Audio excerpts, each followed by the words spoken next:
El rey Zoser. Hola a todos, amigos de la historia.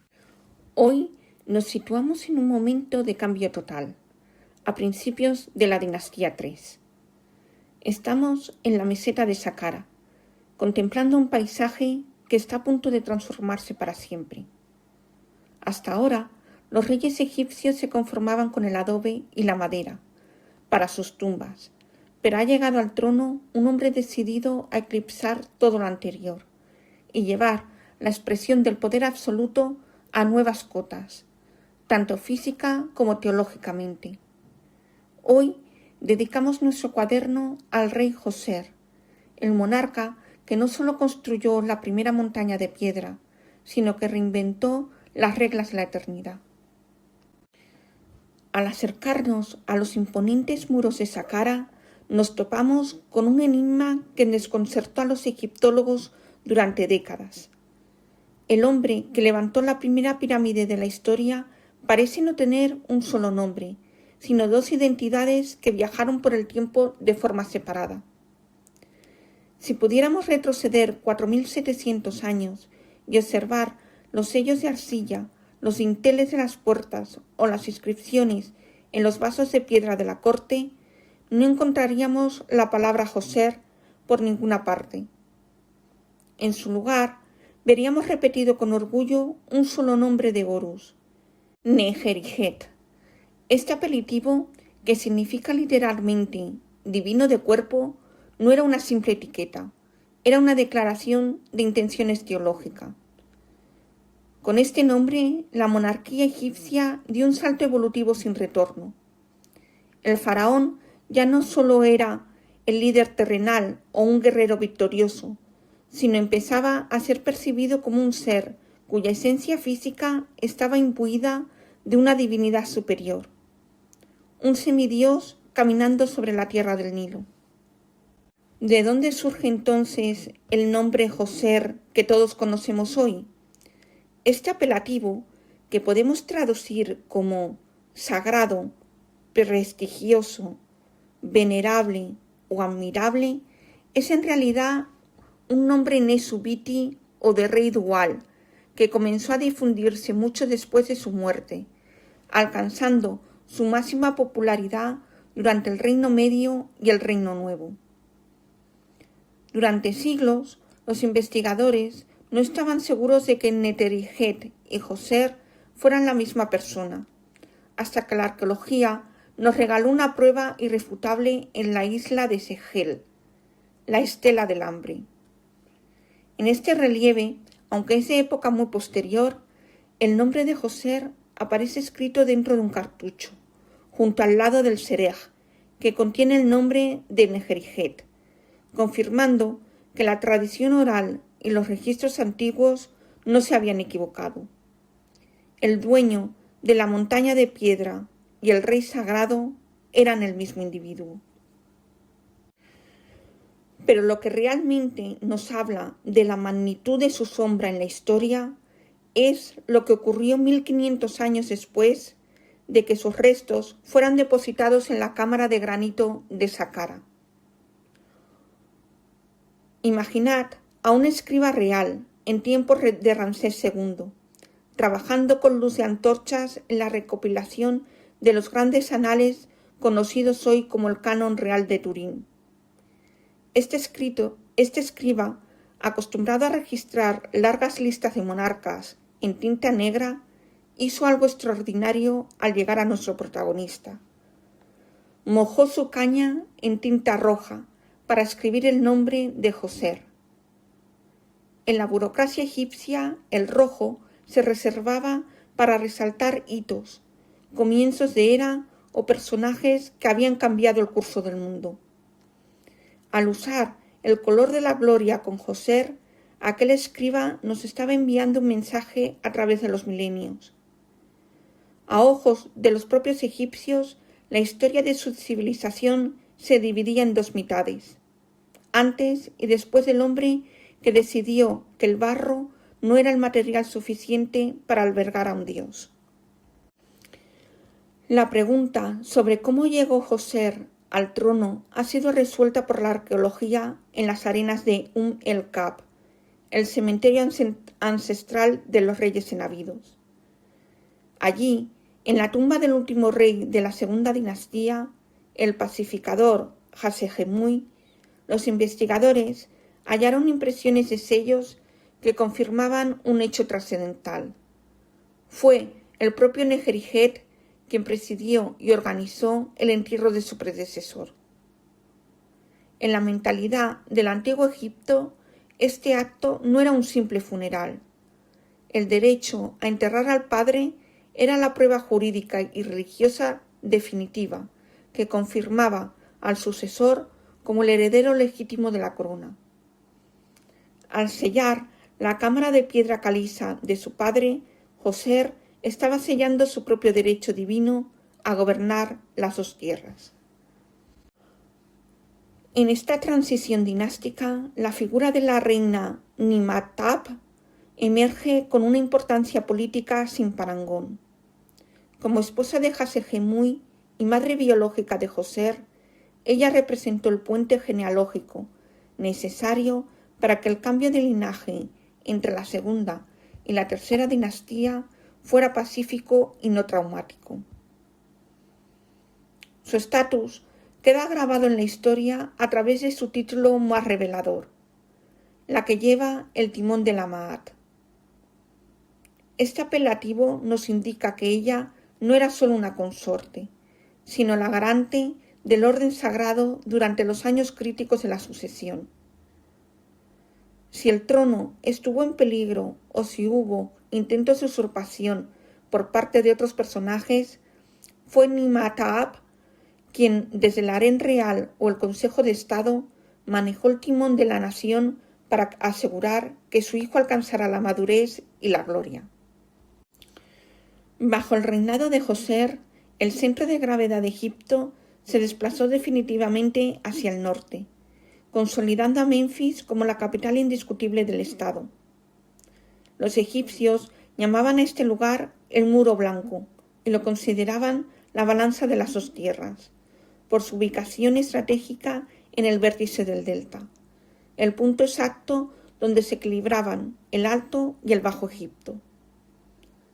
Esta centralización permitió a Joser crear una máquina burocrática profesionalizada, que ya no dependía de vínculos tribales, sino de funcionarios de carrera, que ascendían por mérito y lealtad al rey. Desde este nuevo centro administrativo, el faraón podía controlar los recursos de todo el valle del Nilo, organizando censos bianuales de ganado y riquezas que permitían al Estado planificar obras de una gran magnitud, hasta entonces inimaginable. La legitimidad de Joser también se manifestó en su capacidad para proyectar el poder de Egipto fuera del valle del Nilo. El rey organizó expediciones masivas hacia el Wadi Mawara, en la península del Sinaí, con el objetivo de explotar las ricas minas de cobre y turquesa. En los relieves grabados en las rocas del Sinaí vemos a Joser en la postura clásica de golpeo del enemigo, una imagen que simbolizaba su papel como campeón de la Maat. Al controlar estos recursos estratégicos, el faraón no solo enriquecía el tesoro real, sino que demostraba que su brazo era lo suficientemente largo como para someter a los nómadas del desierto y asegurar que el orden divino prevaleciera sobre el caos de las tierras extranjeras.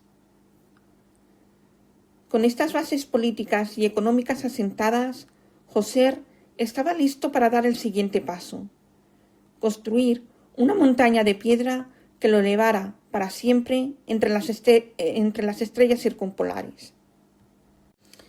Para continuar con nuestra inmersión en la figura del rey Joser, debemos entender que su poder no se sustentaba solo en su figura, sino en su entorno familiar, donde lo femenino desempeñaba un papel simbólico y político vital para la legitimación del trono.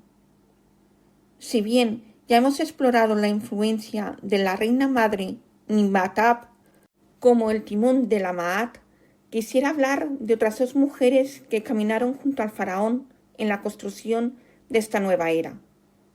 Su esposa principal, Jetefirnefti, y su hija, la princesa Incais. Al examinar los relieves que decoraban los santuarios de Djoser, nos encontramos con el nombre de una mujer que ocupaba el lugar de mayor honor en la corte, Jetefirnefti. Su título de gran esposa real no era una simple distinción matrimonial, sino que escondía una importancia política fundamental para la estabilidad de la dinastía. Según sugieren los investigadores, basándose en el protocolo de la época, es muy probable que Jetefirnefti fuera hija del anterior faraón, el pacificador Hasehemui. De ser así, su matrimonio con Djoser no fue solo un asunto de afecto, sino el puente de sangre necesario para unir las líneas reales y asegurar que el trono permaneciera firmemente anclado a la legitimidad del linaje anterior. La presencia de Jetefirnefti ha quedado inmortalizada en lugares de gran trascendencia espiritual. En los fragmentos de un antiguo santuario en Heliópolis, el centro de la teología solar, la reina aparece representada acompañando a su esposo ante los dioses. Pero quizá el rastro más revelador sea el de las estelas de frontera que delimitaban el sagrado recinto de la pirámide escalonada en Saqqara.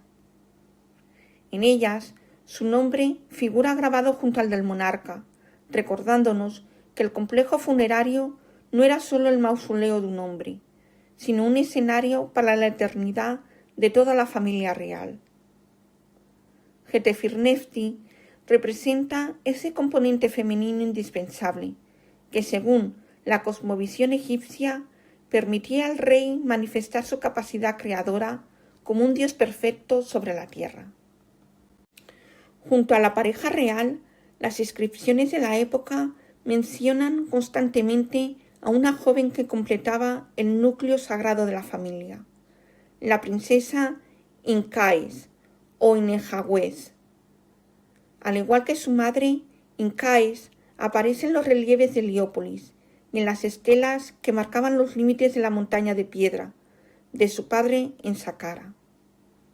Su imagen, a menudo representada a escala menor frente a las piernas del soberano, subraya la estructura jerárquica de la corte y la importancia de la descendencia para asegurar la continuidad de la Maat.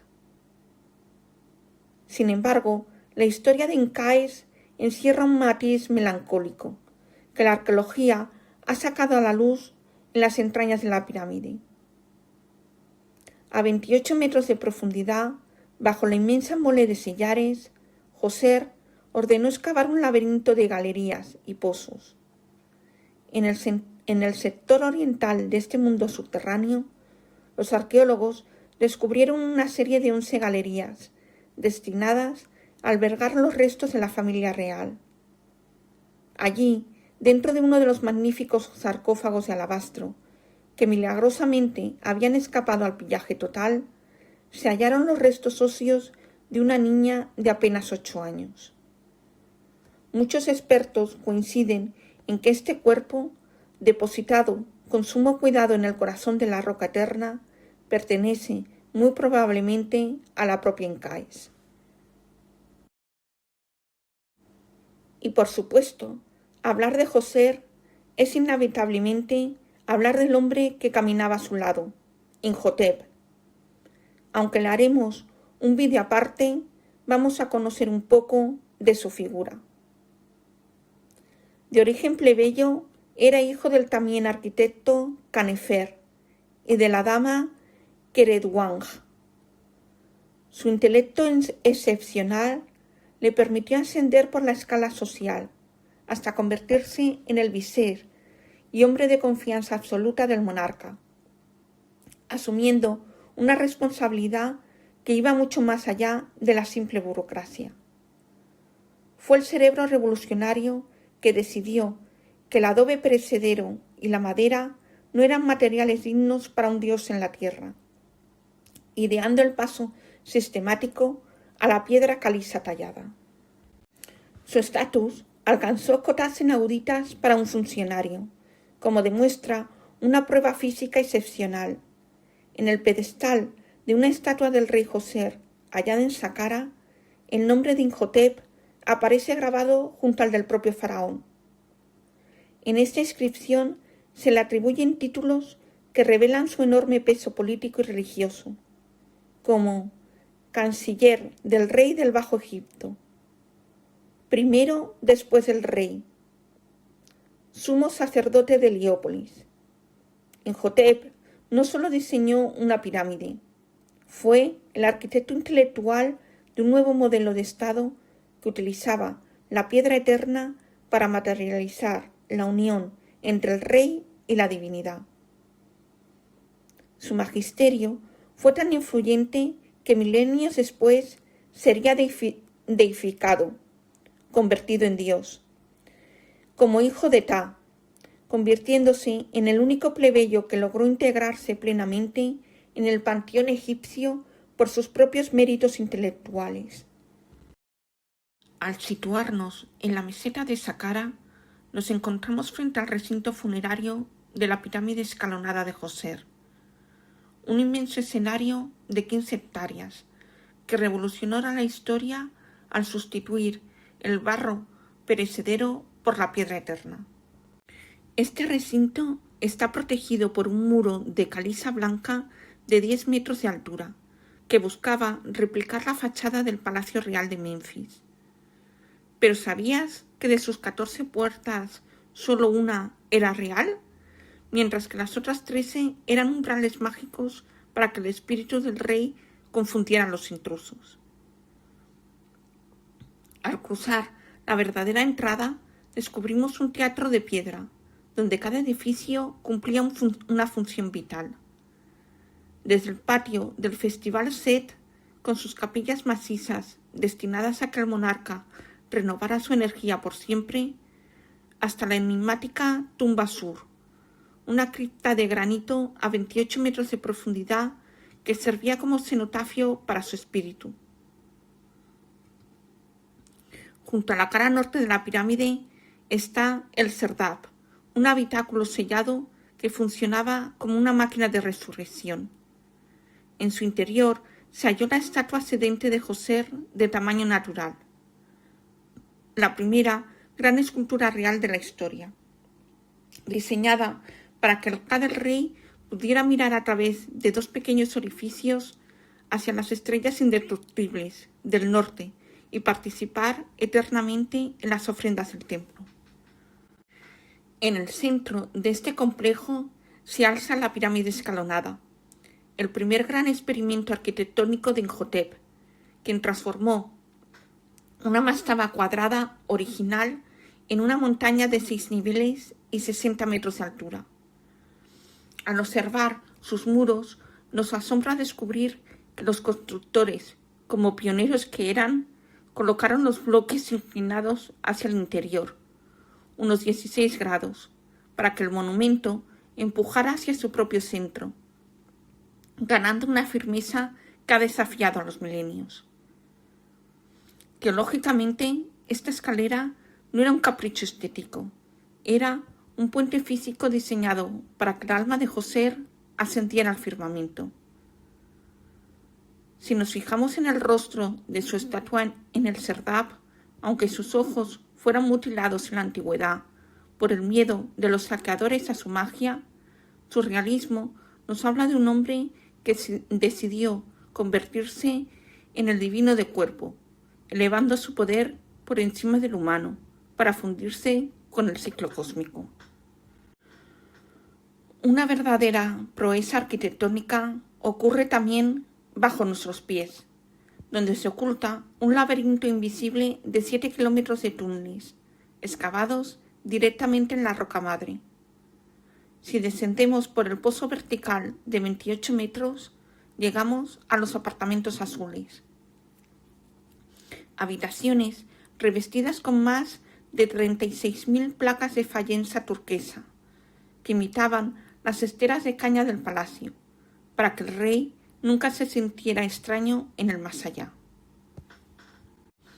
En estas galerías, Djoser actuó como un guardián de la memoria, al enterrar un tesoro de 48.000 vasijas de piedra, pertenecientes a sus ancestros de las primeras dinastías, asegurando que su legitimidad fuera recordada por toda la eternidad.